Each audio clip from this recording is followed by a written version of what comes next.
y'all. This is WWE superstar Sami Zayn. Lena Vega here. And yours truly, the half man, half amazing Montel Montavious Porter, MVP. You're listening to Road Trip After Hours with Mac Davis and Hall of Famer Teddy Long. With a certified G and a bona fide stud, and I'm not even talking about me, I'm talking about Teddy Long and my man Mac Davis. How you guys doing? Enjoy the show, guys. Hello, everybody, and welcome to Road Trip After Hours. I'm your host, Mac Davis, along with my co-host, I call him my tag team partner, WWE Hall of Famer, holla, holla, Teddy Long. Hey, Teddy. So right out of the box, you start messing up, just straight out of the box. Straight out of the box. You know that. It's not often we get a pretty lady in the room with us. Usually it's just your old ugly self I have to look at. So Well, I can understand why you're all upset and stumbling with your words and stuff, because Kayla Sparks is certainly outstanding. And I know exactly what you're talking about. Yeah, I want to introduce everybody here. Spice Ranger Kayla Sparks. She's been a wrestling fan since she was born, basically. I've heard that you actually were already in video at 3 years of age, watching wrestling. So I would just guess you came right out the chute as a wrestling fan. Yeah, pretty much. I mean, Hulk Hogan, Hulkamania, and Ultimate Warrior, and all those guys. Yeah. Tell us a little bit about yourself, Kayla. First of all, let me ask, Spice Ranger, where did that name come from? So, first of all, thank you, Mac. Thank you, Teddy, for having me. That really means a lot to me to be on your show. It's an awesome opportunity. So thank you guys so much for having me. So Spice Ranger came from, I grew up in the 90s, so I was a big fan of Spice Girls and Power Rangers. So I just meshed the two, and then I came up with the Spice Ranger. And you've had that for how long? How long have you been using Spice Ranger? So I've been using it since I came back. So when I came back to wrestling 2 years ago, I took a 14-year hiatus, which that's a long story, but I just came up with it. I was like, I need a good trademark name, so that's what I came up with. Teddy, you had a chance to meet Kayla. That's how we actually came across her to be on the show, because you met her at a convention just recently, right? Well, yeah, but I had seen Kayla before. Kayla is the Immortal Championship Wrestling Women's Heavyweight Champion. And so I had the opportunity to, get that down. And so I had a chance to go up there and do some stuff for those guys up at Immortal Championship Wrestling, and I met Kayla there. But during we was at the Saratoga Comic Con, and during there, I just had a chance for me and her. We start talking. And she had such an interesting background, she started telling me she suffered a real, injury, in wrestling at a real young age. And it wasn't with the big guys, probably with an indie company. So, and she still, after all that, she went right back, you know what I mean? And I mean, that certainly impresses me. And that lets me know that she plans on letting nothing stop her from living her dream. And so after I talked with her, she became so interesting I thought that she'd be a good candidate for the show, man, and let her come on and let the people really know her struggle, because a lot of people, they just see one side of this business. They don't know it's a struggle. And Kayla is certainly part of that struggle, and she can tell us a little bit about that. Yeah, Kayla, your first live show, I was looking through some of your information, and your first live show that you ever saw of wrestling was one of the most iconic moments in wrestling history. And it was the night that Stone Cold drove the beer truck down to the ring. As a kid, what was going through your mind when you were at your first wrestling event? I mean, Teddy was in the Attitude Era. So, I mean, that was just an amazing time in wrestling, and just, being there. I still have goosebumps talking about it. But yeah, Stone Cold, huge back then. And no one's ever seen anything like that with the beer truck. And I was up in the nosebleeds, with my binoculars, just trying to catch the action. Yeah. But yeah, I remember that was huge. That was a moment I'll never forget. But yeah, that was right in Albany, where I'm from. I used to go to all the shows in Albany when they came, and I was always excited to be there. So yeah, that was a huge moment. So you're in Albany, New York?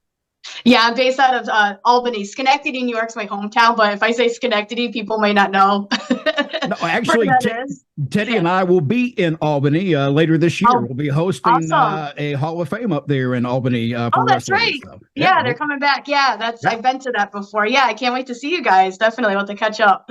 Well, you're invited as of today. Aw, oh wow.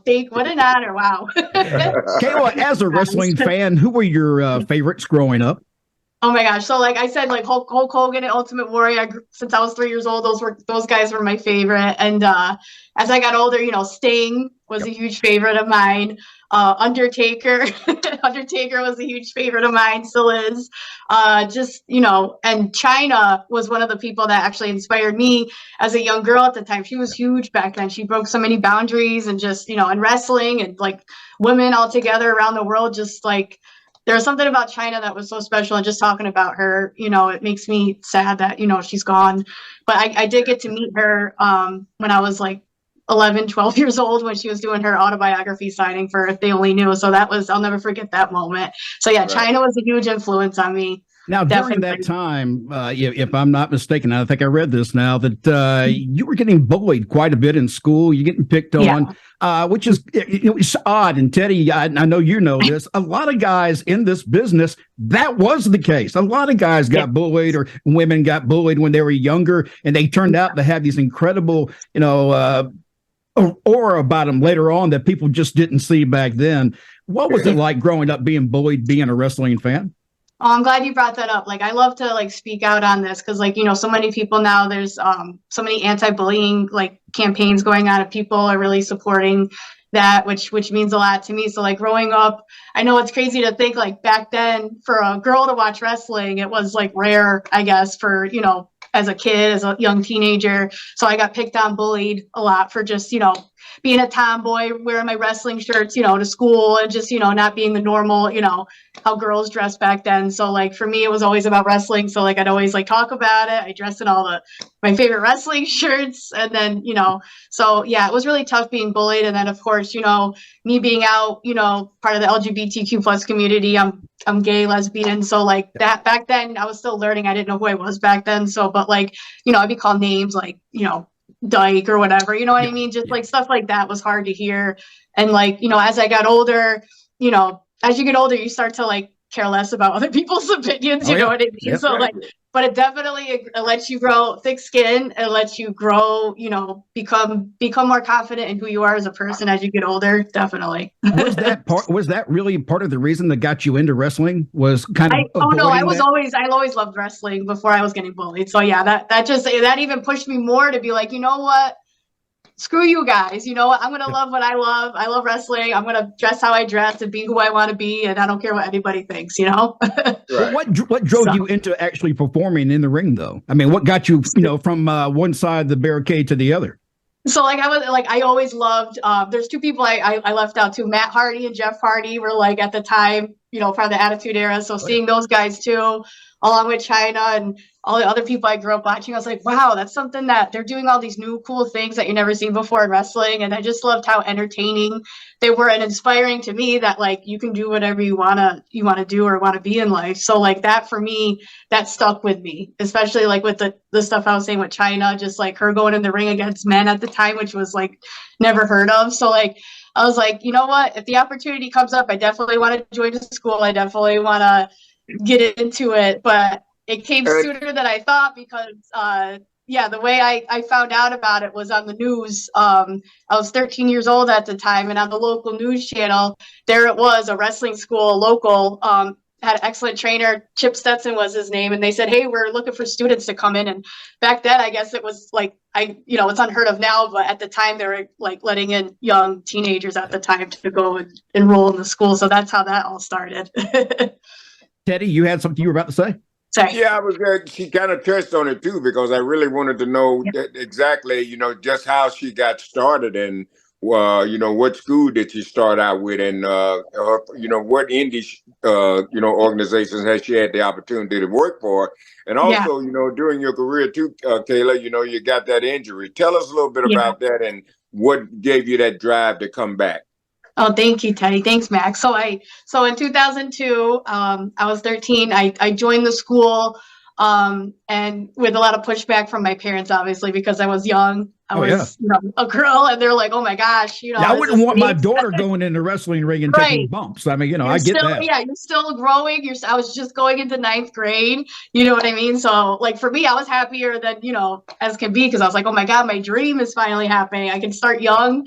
So Chip Stetson, he was trained by Preston Steele, who was trained by Dominic DeNucci, one of the legends WWE. So he has over like 25 years of experience now, Chip.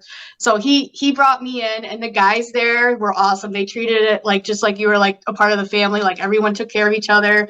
It was a safe environment to learn and to grow and ask questions. So I was very lucky, blessed to be like in that environment. And that's how I like learned the ropes and took my first bumps was Schenectady, New York. It's not there anymore. It was called 24/7 Wrestling.